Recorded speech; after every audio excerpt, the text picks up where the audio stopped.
Vamos lá, a palavra de Deus, amém? Vamos abrir as Bíblias em Atos, no capítulo de número 11.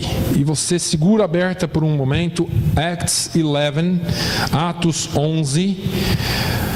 Atos 11, nós vamos ler dos versículos 19 ao 26, 19 to 26. Atos 11, 19 ao 26, segure um pouquinho aí, nós já vamos ler essa passagem. Eu estive essa semana recebendo muitos e-mails e contatos de pessoas que têm postado muitas coisas sobre a igreja perseguida. Me parece que hoje, mundialmente falando, é tido como o domingo que lembra e ora pela igreja perseguida. E ontem à noite, enquanto eu orava, porque eu tenho aqui as mensagens preparadas para o mês já, mas a gente prepara as mensagens e Deus vem e fala ao nosso coração. E ontem à noite, enquanto eu orava e lia a palavra de Deus, Deus colocou essa palavra no meu coração, porque nós temos falado sobre o Evangelho, nós temos pedido a Deus estratégias e meios, inteligência e sabedoria para anunciar o Evangelho na nossa comunidade. Os irmãos sabem que existe uma certa diferença. Eu não quero usar a palavra dificuldade aqui, porque onde há mais trevas é onde a luz mais brilha. Pelo menos deveria, né? Então, se há muita treva, a luz de Cristo tem que brilhar através de ti muito mais. E aí nós temos muito mais chance de ganhar do que perder. Amém? Então, nós costumeiramente dizemos é difícil, é muito complicado, mas na verdade eu quero que você comece a encarar isso de forma oposta, porque se existem mais pessoas para serem evangelizadas, eu acho que nós temos mais oportunidade de evangelizar. Então nós temos que mudar a nossa conduta, mas eu fico pensando na igreja perseguida e o que é que algumas partes do mundo passam hoje com esse fato da igreja ser perseguida e como essas pessoas têm brilhado no mundo. E você diz, pastor, como que pode ser isso? Ontem eu ainda tive a oportunidade de assistir um pequeno vídeo sobre a igreja perseguida e pessoas sendo mortas, pessoas sendo massacradas, colocados fogo vivos. E crentes sendo queimados vivos no século 21. E eu fiquei, aquilo dá uma dor no coração, mas por outro lado, nós estamos vendo a luz deles brilhar no mundo inteiro através da internet. Pessoas têm sido salvas e alcançadas porque elas não conseguem entender o ódio daquelas pessoas que matam porque simplesmente aqueles outros são cristãos. E eu fiquei pensando e me veio esse texto ao coração, Atos 11, dos versículos 19 ao 26, eu quero que você acompanhe comigo agora, nós vamos estar lendo esta palavra. E os que foram dispersos pela perseguição, que sucedeu por causa de Estevão, caminharam até a Fenícia, Chipre e Antioquia, não anunciando a ninguém a palavra, senão somente aos judeus. E havia entre eles alguns varões chíprios e sirinenses, os quais, entrando em Antioquia, falaram aos gregos, anunciando o Senhor Jesus. E a mão do Senhor era com eles, e grande número creu e se converteu ao Senhor. E chegou a fama destas coisas aos ouvidos da igreja que estava em Jerusalém, e enviaram Barnabé a Antioquia, o qual, quando chegou e viu a graça de Deus, se alegrou e exortou a todos a que permanecessem no Senhor com o propósito do coração, porque era homem de bem e cheio do Espírito Santo de fé, e muita gente se uniu ao Senhor. E partiu Barnabé para Tarso a buscar Saulo, e achando-o, o conduziu para Antioquia. E sucedeu que todo um ano se reuniram naquela igreja e ensinaram muita gente. E em Antioquia foram os discípulos pela primeira vez chamados cristãos. E naqueles dias desceram profetas de Jerusalém para Antioquia. E levantando-se um deles, por nome Ágabo, dava, ou melhor, nós vamos até o 26, né? Eu cheguei no 27. para no 26. E em Antioquia foram os discípulos pela primeira vez chamados cristãos. Amém? Vamos lá.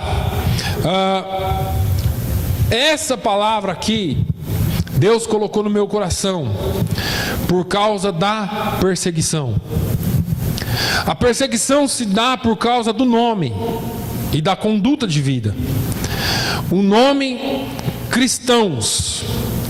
Isso nós lemos aqui que começou em Antioquia, uma cidade grega, não era uma cidade judaica, não estava dentro de Israel, estava na Grécia. E como foi que isso aconteceu? E eu quero explicar esse acontecimento em 4 palavras que contam essa história. Eu resumiria em 4 coisas: perseguição, pregação, poder e demonstração.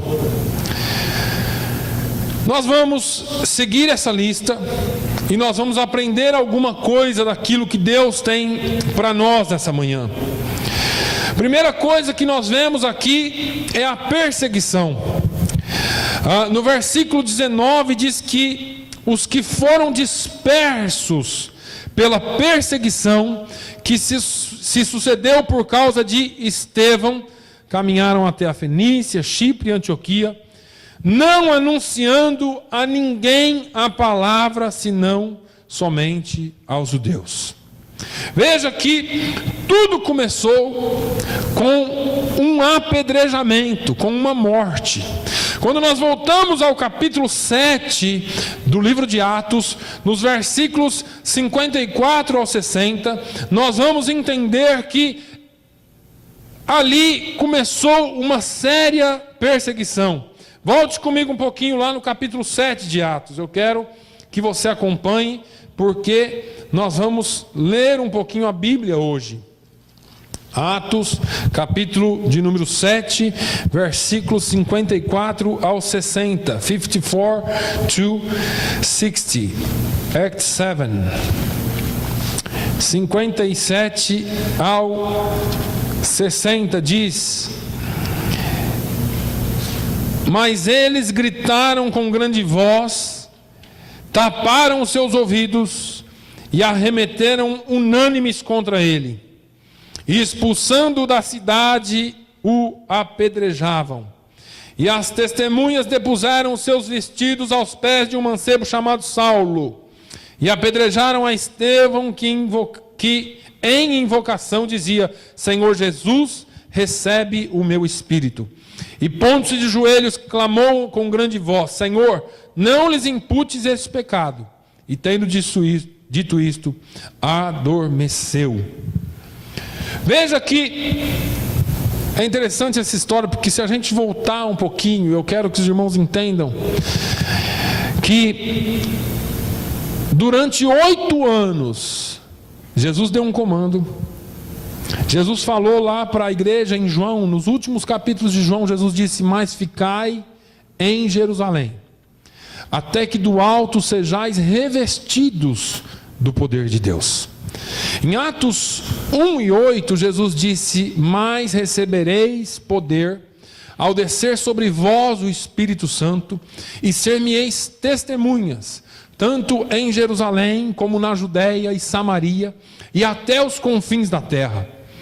Jesus é levado aos céus em Atos 1. Em Atos 2, quase 120 estavam no cenáculo, reunidos, orando e buscando a promessa do Espírito Santo. E todos nós sabemos que a casa se moveu e ouviram um barulho como de um vento veemente e impetuoso, e viram línguas repartidas como que de fogo sobre a cabeça de cada um, e todos foram cheios do Espírito Santo. Essa é a palavra. Daí eles foram cheios. E a seguinte palavra de Jesus é: e ser-me-eis testemunhas. Onde? Jerusalém, Judéia, Samaria e até os confins da terra. 8 anos em Jerusalém, depois da descida do Espírito Santo. Eles estavam no lugar onde eles haviam estado com Jesus. Eles estavam no lugar onde eles haviam recebido o Espírito Santo.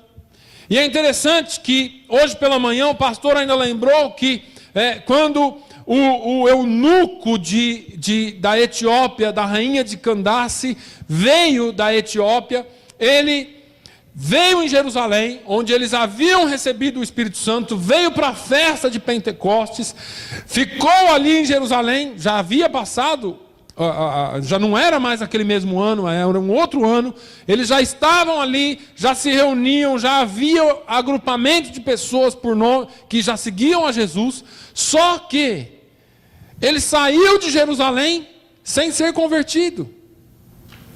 E Deus chama Filipe e fala: vai atrás dele, vai lá na estrada que liga, que desce de Jerusalém para Damasco e fala com ele. E Filipe foi e falou com ele e ele foi convertido. Mas o que aconteceu com a igreja?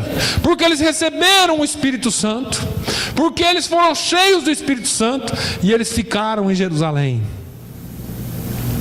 E aí começa então o mover de Deus, porque quando nós não nos movemos, Deus se move.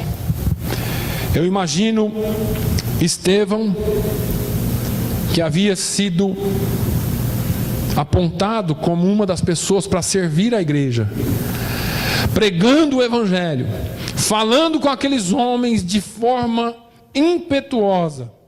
A Bíblia diz que eles taparam os ouvidos, começaram a gritar, e todos unanimemente partiram para cima dele com pedras.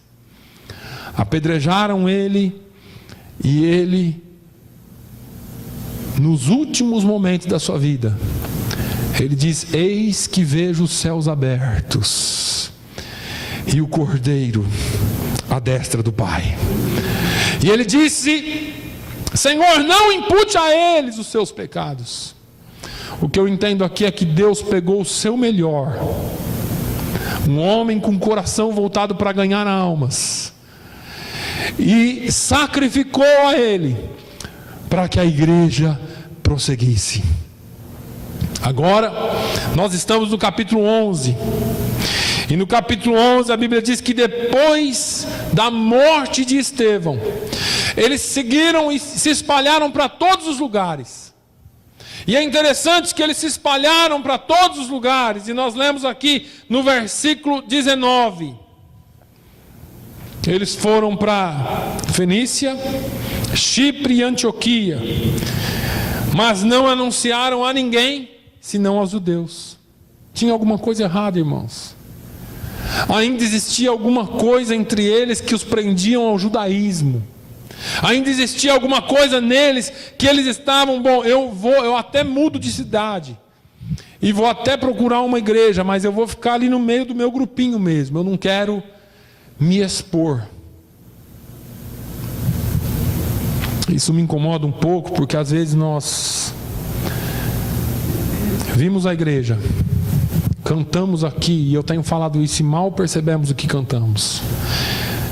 E hoje nós cantamos: sim, eu amo a mensagem da cruz, até morrer eu a vou proclamar.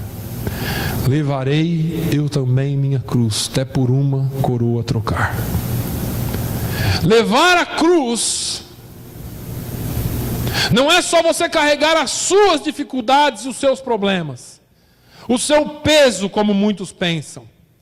Mas levar a cruz é você levar a cruz até outras pessoas também. É você fazer com que outros vejam Jesus através de você. Porque esses homens, eles foram dispersos para todos os lados, mas mesmo assim, eles não anunciaram a palavra para estrangeiros, só para judeus. Quando Estevão foi morto, a intenção do inimigo, a intenção de Satanás, era calar a igreja. E ele quase conseguiu, mas Deus sempre tem um plano reverso. O que acontece é que quando Estevão foi morto e o povo se dispersou, talvez Satanás tenha dito assim: agora o povo se dispersou, eles não têm mais a união, não têm mais a força, talvez agora eles parem de falar. O que aconteceu foi exatamente o contrário. Os crentes foram dispersos, mas onde eles iam, por mais que eles falassem só judeus, as igrejas começaram a nascer. As sinagogas começaram a se transformar, porque a princípio as sinagogas não viravam igrejas, mas muitos das sinagogas saíam para se reunir com os cristãos por causa do evangelho que era anunciado. Às vezes nós pensamos que somos perseguidos e nos encolhemos, mas muitas vezes, através da perseguição, Deus quer que a luz dele brilhe em ti. A semana passada, uma irmã da nossa igreja nos pediu oração porque ela está sendo perseguida no emprego, porque ela é crente, porque ela não vai para a bebedeira depois na sexta-feira, porque ela não participa das rodinhas, porque em tudo ela fala em Jesus. E a gerente daquele lugar está perseguindo demais ela, demais. E nós tivemos oportunidade de falar um pouco com essa pessoa, tanto o pastor como eu. E nós deixamos bem claro que é isso que pode acontecer com qualquer um de nós, mas que nós precisamos ser firmes. Ser crente na hora da bonança é muito fácil. Ser crente aqui dentro da igreja é bom, porque nós chegamos aqui, levantamos as nossas mãos, damos glória a Deus, aleluia. Mas na hora que está difícil, você não pode se acovardar. Na hora que está difícil, Deus espera que você se levante e brilhe no meio da escuridão. Na hora que está difícil, Deus espera que a sua luz seja mais forte que as trevas que te cercam.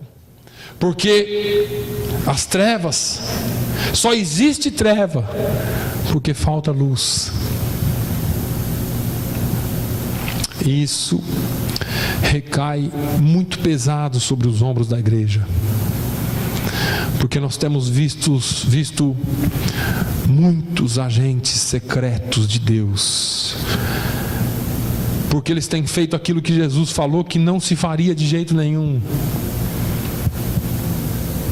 Não tem como se esconder uma cidade edificada sobre um monte. Ninguém acende uma vela e põe um tapume em cima, debaixo do alqueire. Não põe-se a vela debaixo de alguma coisa para tampar. Se você acende uma vela é para brilhar. E tem muitas luzes, muitas velas apagadas ou escondidas em nosso meio. Nós estamos cansados de ouvir testemunhos de pessoas que aceitaram Jesus, trabalhavam nas fábricas, nos empregos há muitos anos, e quando aceitaram Jesus e chegaram com as boas novas, alguém dizia: eu já sou crente. Eles diziam: mas tanto tempo aqui, você nunca me deixou saber que era crente, você nunca repartiu o evangelho comigo, você nunca falou de Jesus para mim. A minha vida poderia ter sido mudada há tanto tempo. E talvez eu e você estamos escondidos, esperando que alguma coisa aconteça, um milagre aconteça e a igreja encha. Mas nós precisamos fazer a nossa parte. Nós precisamos ministrar onde quer que estejamos. Ser cristão é viver a vida cristã todos os dias. Ser cristão é brilhar onde quer que nós estejamos. E algumas vezes eu acho que por zelo à obra de Deus, eu fico pensando que em algum momento Deus vai mandar uma perseguição sobre a igreja na face da terra. E você fala: aqui não, pastor, nós estamos nos Estados Unidos, o país mais seguro do mundo. Só que eu fico pensando que às vezes a igreja verdadeira só vai brilhar sob o ataque. A igreja verdadeira só vai brilhar quando densas trevas cobrirem esse lugar. Às vezes eu acho que a igreja deveria ser dispersa toda semana, como essa igreja foi, para que nós evangelizássemos. Onde eles chegavam,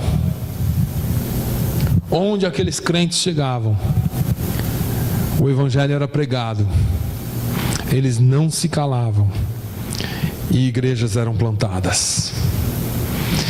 Eles, quando foram perseguidos, eles começaram a pregar, porque eles poderiam se calar. A Bíblia diz no verso 20: havia entre eles alguns homens chíprios e cirenenses, os quais, entrando em Antioquia, falaram aos gregos, anunciando o Senhor Jesus. E eu quero chamar a sua atenção nessa manhã, porque o Espírito Santo de Deus está como uma bola de fogo dentro de mim. Você saiu lá do seu país, e você veio para um país estranho, chegou aqui, e você logo se ajuntou com a sua comunidade, porque isso é bom e é normal. Você talvez ainda não conhecia Jesus, mas você veio e conheceu Ele aqui. E aí você fica sempre procurando falar com a sua comunidade de alguma forma. Mas eu quero que nessa manhã você entenda uma coisa: Deus te chamou para pregar o Evangelho a todos os povos. Deus não te chamou para ganhar brasileiro, Deus não te chamou para ganhar português, Deus não te chamou para ganhar cabo-verdiano só, Ele te chamou para alcançar os povos. Pregue a palavra de Deus, pregue aos gregos. Eles estavam na Grécia.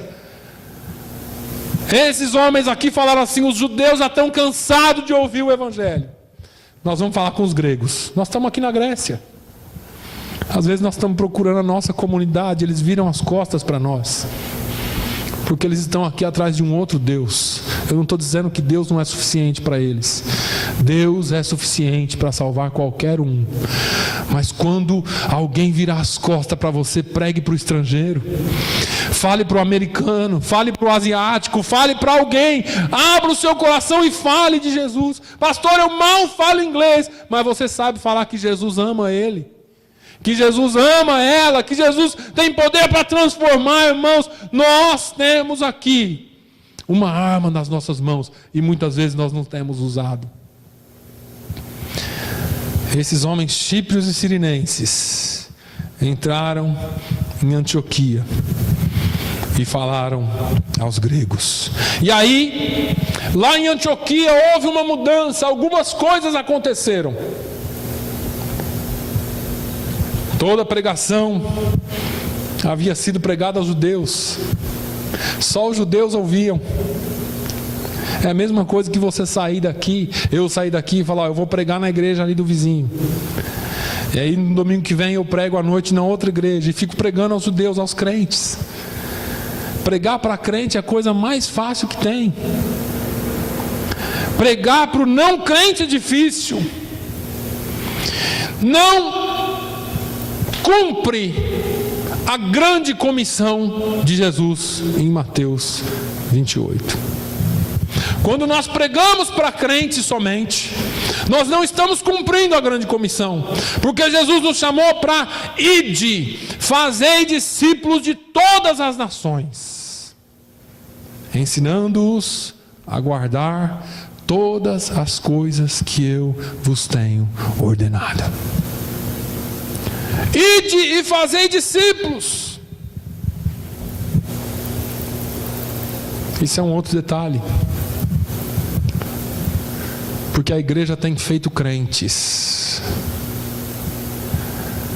Nós vemos grandes campanhas evangelísticas, muitos levantando a mão e aceitando Jesus. Isso é ruim, pastor? Não, isso é muito bom. Mas a igreja lava as mãos, eles já aceitaram Jesus. E não se faz mais discípulos. Discípulo exige trabalho, exige consistência, exige ensino.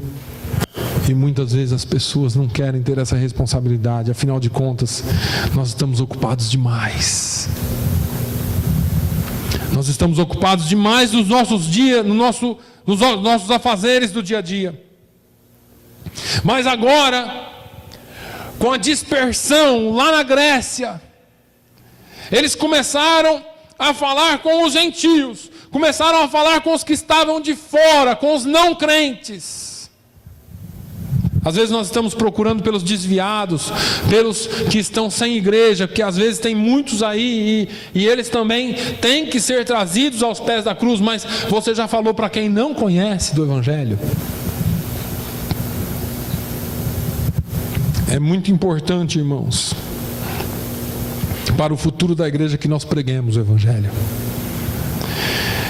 Antioquia se tornou o segundo centro missionário, porque o primeiro foi Jerusalém, que mandou esses homens. O segundo foi Antioquia, e o maior. Dali saíram os missionários para o mundo. Mas é interessante essa palavra, porque lá em Antioquia nós vemos uma palavra que chama a minha atenção no versículo 21. E a mão do Senhor era com eles, e grande número creu e se converteu ao Senhor. Havia poder na palavra. Deixa eu falar uma coisa para você. Já falei isso aqui. A maior mentira de Satanás que você pode ouvir é que não vai dar certo, é que eles não vão ouvir, é que eles não vão aceitar. Enquanto nós olhamos para as coisas do agora, Deus tem uma visão para o futuro. E às vezes o diabo está falando, não vai dar. Mas quando você fala a palavra de Deus, quando você fala, a palavra é poderosa em si para transformar e para tocar corações. Agora nós não falamos, nós recuamos e parece que nós estamos no nosso casulo, na nossa zona de conforto. Mas a palavra de Deus é poderosa, e a mão do Senhor era com eles. Todas as vezes que você sair da sua zona de conforto por Jesus, a mão do Senhor será contigo. Lembra de Pedro? Preguei aqui 3 semanas atrás. Jesus me ajuda! A mão do Senhor estava lá para segurar a mão dele. Porque ele saiu da zona de conforto, porque ele creu em Jesus. Precisamos da presença do Senhor conosco. Só milagres não adianta. Só sinais não adianta. Coisas grandes não adianta. Mas a presença do Senhor conosco é o suficiente para nos fazer ganhar almas para Jesus, para nos dar impulso para trabalhar para Ele. O profeta Elias estava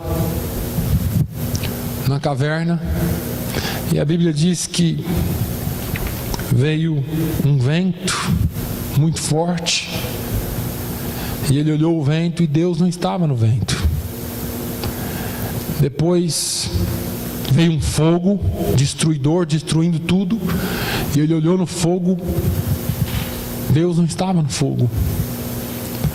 Veio também um terremoto, e ele olhou no terremoto, não tinha Deus no terremoto.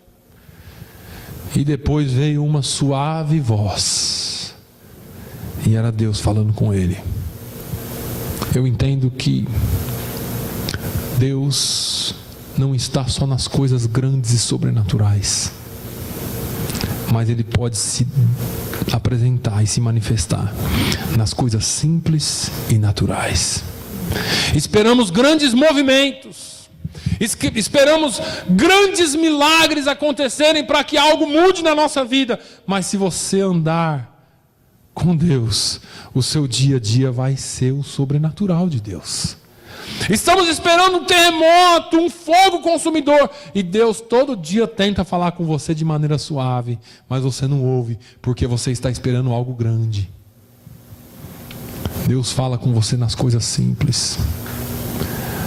Quando o povo mais uma vez desobedeceu a Deus, e Deus falou assim: Moisés, eu não vou com vocês não, mas eu vou mandar meu anjo. Moisés disse: não, Senhor, não nos faça subir daqui se a tua presença não for conosco. Nós precisamos ansiar pela presença de Deus.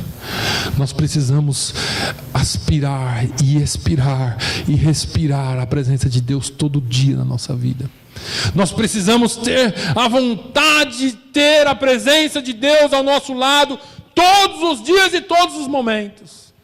Porque muitos dão valor para os milagres de Deus, mas se você der valor para a presença dele, você anda com o dono do milagre. E o dono do milagre, ele pode fazer na sua vida a qualquer momento, como ele pode usar a sua vida a qualquer momento. Mas nós estamos esperando por coisas grandes. A Bíblia diz que através da palavra deles, e porque a mão do Senhor era com eles, um grande número creu e se converteu ao Senhor. Pastor, o que eu tenho que fazer para atrair muita gente, para fazer muita coisa para a igreja? Fale a palavra do Senhor. Porque através da palavra, a Bíblia diz que a fé vem pelo ouvir e ouvir a palavra de Deus. Não é com grandes sinais, não é com grandes coisas, e eu não prego contra isso, irmãos. Eu só estou dizendo que a palavra é poderosa em si para converter corações. Essas pessoas que se converteram eram pessoas idólatras. Imagina o grego. A mitologia grega tem não sei quantos deuses. Tudo para eles era Deus. Era o Deus do trovão, o Deus da chuva, o Deus disso, o Deus daquilo. Mas eles eram idólatras, eles criam nesses deuses. E agora vem esses homens com uma palavra simples, falando de um homem que nasceu aqui, viveu entre nós, e vocês não sabem o que eles fizeram, o que ele fez. Vocês não imaginam esse homem que andou conosco. Ele curava, mas ele andava com a gente com ele. Ele salvou. E olha, eu vou dizer, ele fez o maior sacrifício que qualquer ser humano poderia fazer.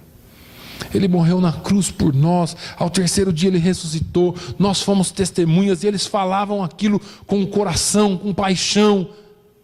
Eu acho que hoje falta paixão na vida, nas nossas vidas. Eu não posso falar na vida da igreja porque eu sou igreja. Na vida de toda a igreja falta paixão por falar de Jesus. Parece que você está vendendo um carnê do baú da felicidade. Tem medo de apresentar. Você não está vendendo rifa. Não é a sorte. Se der, você salva. Se não der, você não salva. Você e eu deveríamos ter certeza do que pregamos. Olha, isso aqui é vida ou morte, é pegar ou largar. Se você pegar é salvação, se você não pegar é perdição. Esse é o caminho, porque nós apresentamos Jesus sempre. Eu não sei se ela vai aceitar, eu não sei se ele vai aceitar. Não é um problema meu. Você apresenta a vida. Deus falando aos israelenses em Deuteronômio, ele diz assim: olha, eu lhes apresento dois caminhos, o caminho da vida e o caminho da morte. Aconselho-vos, porém, que escolhei o caminho da vida. Nós temos essa chance. Olha, está aqui o caminho da vida. O caminho da morte você já está nele. Escolha o caminho da vida. Escolha o caminho que salva. Esses homens se converteram, se tornaram crentes, se converteram ao Senhor. E a conversão, irmãos, não é um levantar de mão que determina. É uma vida com Deus que determina a conversão. É a forma de vida que determina como que as pessoas vivem e são salvas ou não. E agora a notícia começou a se espalhar. Porque você não precisa fazer propaganda da sua igreja. Eu já falei para vocês.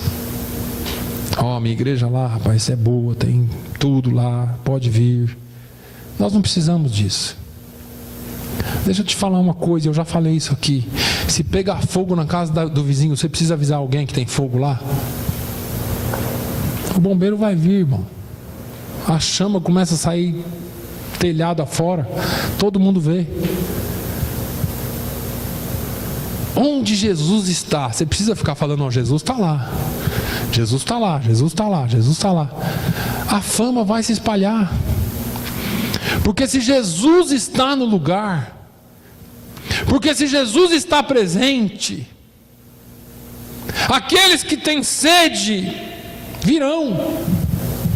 Aconteceu isso aqui, a notícia chegou em Jerusalém. Barnabé foi enviado para ensinar os novos convertidos. Aqui começou o cumprimento da grande comissão. O que? Foi salvo, agora precisa ser ensinado. Salvação imediata, transformação, processo, ensino, discipulado. Precisa aprender as coisas novas.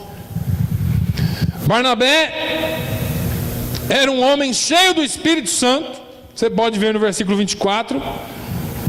No 23, o qual, quando chegou e viu a graça de Deus, se alegrou e exortou a todos a que permanecessem no Senhor com propósito de coração, porque era homem de bem e cheio do Espírito Santo e de fé, e muita gente se uniu ao Senhor. É interessante que, porque ele era um homem cheio do Espírito Santo, porque ele ensinava a palavra de Deus, muita gente se uniu ao Senhor. Muita gente veio.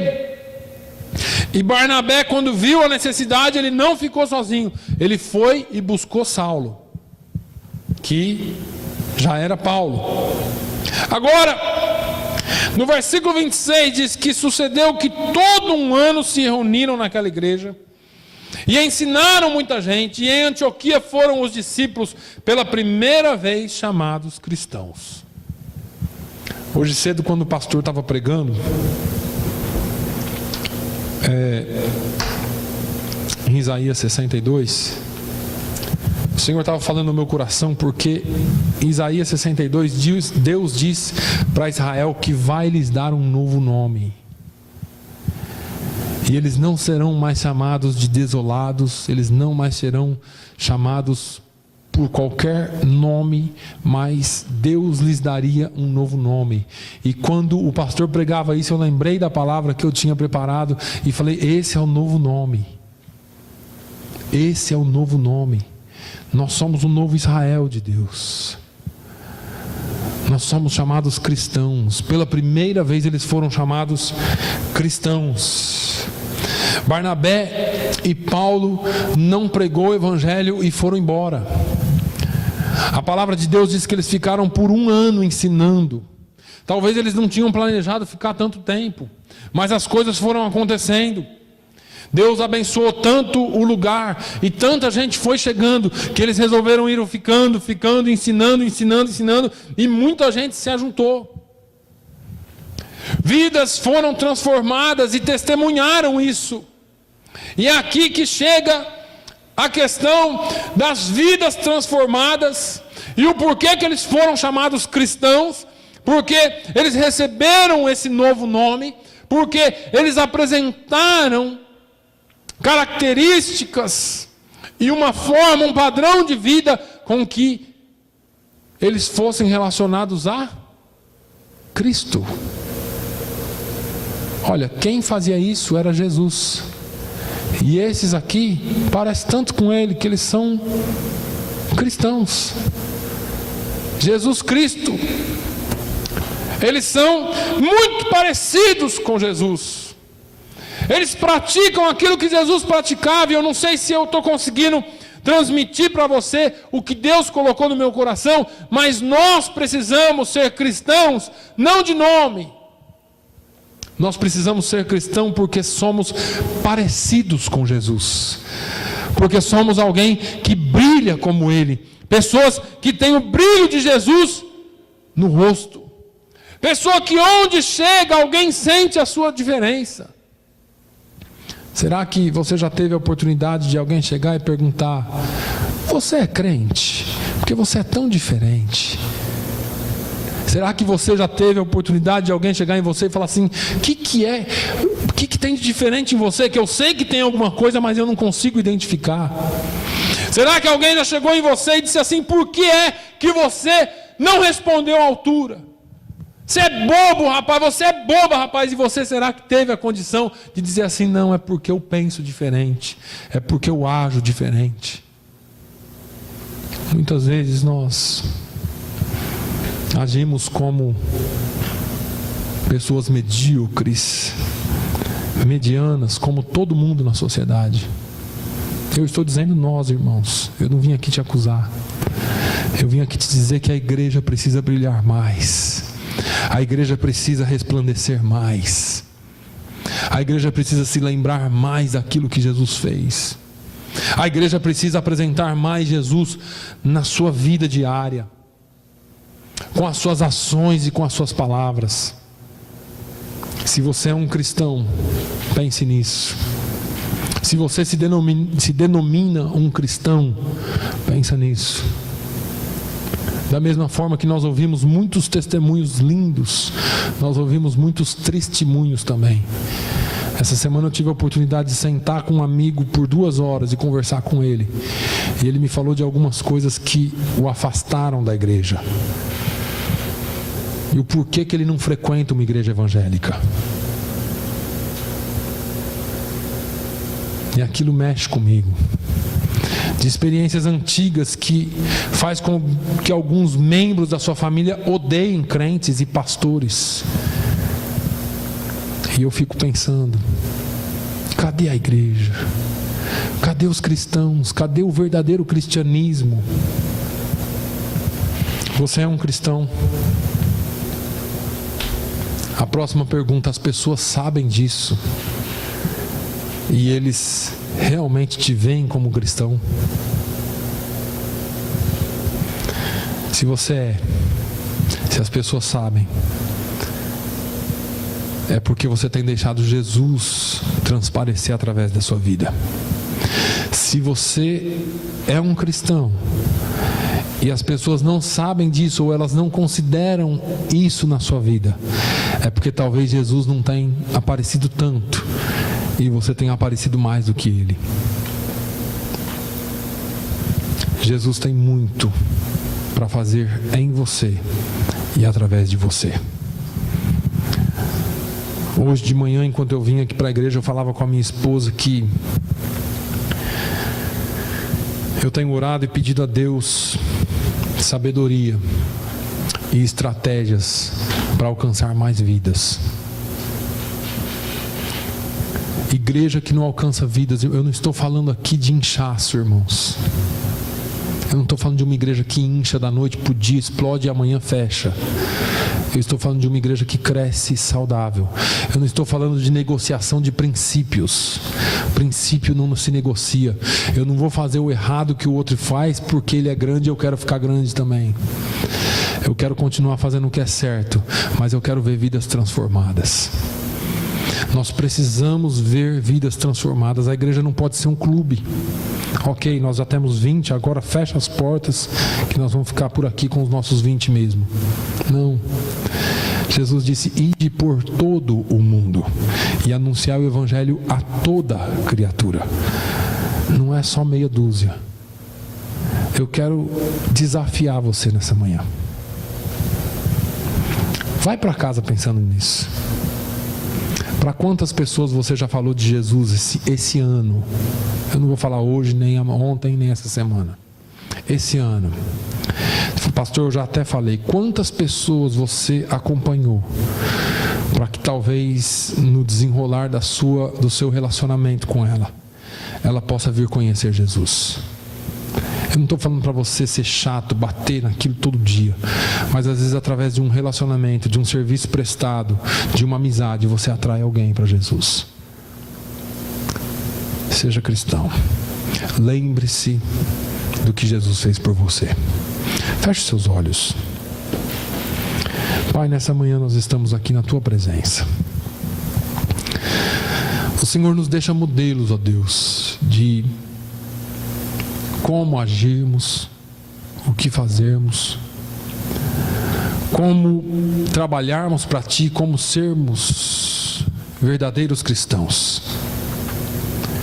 Nós falhamos, nós erramos, nós temos as nossas limitações que nós mesmos muitas vezes criamos e achamos que não vamos conseguir ou que não vai dar certo. Mas nós confiamos em Ti. E muitas vezes nos nossos devaneios nós erramos e não identificamos a causa, mas eu quero colocar tudo nas suas mãos essa manhã. Que nós possamos, ó Deus, através da tua palavra, aprender com esses homens que foram e anunciaram e falaram a estrangeiros e falaram a judeus, não importa a quem eles falaram. Senhor, nós estamos orando aqui por salvação, nós estamos orando por almas ganhas para o teu reino, mas nós estamos orando por uma igreja forte, uma igreja que se estabeleça com firmeza para que vidas venham e sejam salvas. Mas nós não queremos só que elas venham, nós queremos cumprir, Senhor, a tua palavra. Ide por todo mundo, ide. Precisamos atravessar essas portas e da porta para fora sermos cristãos. Nós reconhecemos que muitas vezes por nós não podemos. Nós reconhecemos que muitas vezes por nós somos falhos. Nós queremos pedir a tua força e o teu poder para que nós sejamos cristãos lá fora. Nós queremos pedir que o teu Santo Espírito venha nos encher com graça e com força e com poder para que nós possamos testemunhar com ousadia lá fora. Nós queremos pedir, Senhor, que a tua palavra encha o nosso coração e a nossa boca quando nós testemunharmos sobre ti lá fora. Meu Deus, no nome de Jesus, usa as nossas vidas para a honra e glória do teu nome. Usa as nossas vidas para a honra e glória do teu nome. Senhor, nós estamos orando por salvação. Usa-nos para buscar vidas para o teu reino. Ó Senhor, eu sei que as demais coisas o Senhor nos acrescentará. No nome de Jesus eu oro e agradeço. Amém.